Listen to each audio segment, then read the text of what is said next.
Welcome to another How Stuff Works, guys. This is a blow-off valve. I'm going to explain how a blow-off valve works, and this is based on a Greddy Type S.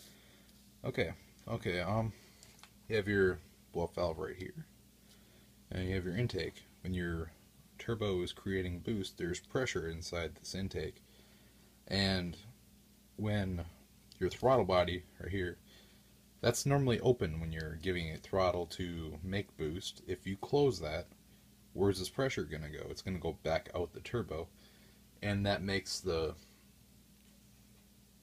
famous compressor surge sound, which is not good for a turbo. That's how you ruin bearings and other stuff, which is not cool. So that's why blow-off valves are invented. Basically all it is a diaphragm with a valve attached to it. Okay, it's hooked up. The vacuum line that goes from your blow-off valve goes to the intake manifold after the throttle body. This is very important. If you just left it before the throttle body, it would not do anything. It would just stay closed and you get compressor surge and can break stuff. And we have this outlet on the side of the blow-off valve, and that normally goes back to the intake manifold, or intake, pre-turbo intake, after the mass airflow sensor. And that's very important because all the air that's coming out of this blow-off valve is already read by the mass airflow sensor. If it has to read it again, then it doesn't know that it's already read. It's just going to dump more fuel in and you're going to run rich, and that's definitely not cool if you're trying to run more power.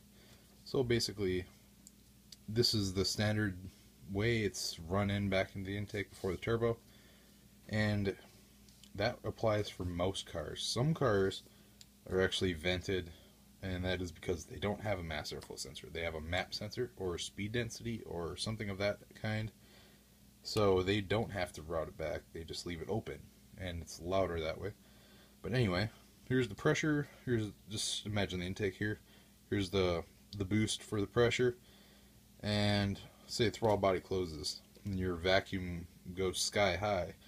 It pulls on this, it pulls this on this diaphragm against the spring, and this valve is attached to the diaphragm. This lifts up, and then all the pressure goes out into this little chamber right here, and then out back into the intake or out to the atmosphere. This bolt here that you see on both these pictures is tensioner. Is to adjust how you want it set up. Like if you want it to go off a little bit later, which is normally good, than early, you don't want your blow-off valve going off when your throttle is essentially still open, which, yeah, that'd be a lean condition, or a rich condition, and that's not cool. So it's better to have it a little bit tighter than normal, or a little bit tighter than looser, because you'll always have a little bit of compressor surge down low and like low, like 1 pound boost, 2 pounds of boost. But anything after that, it's not good. So anyway, low boost, that's fine.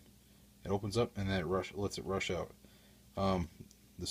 Screw this bolt here, you tighten it down, and then that adjusts how late it opens. It compresses the spring and makes it tighter. It makes it harder for this diaphragm to open, which takes more vacuum to open it up. And that's pretty much how blow-off valves work. Thanks guys for watching.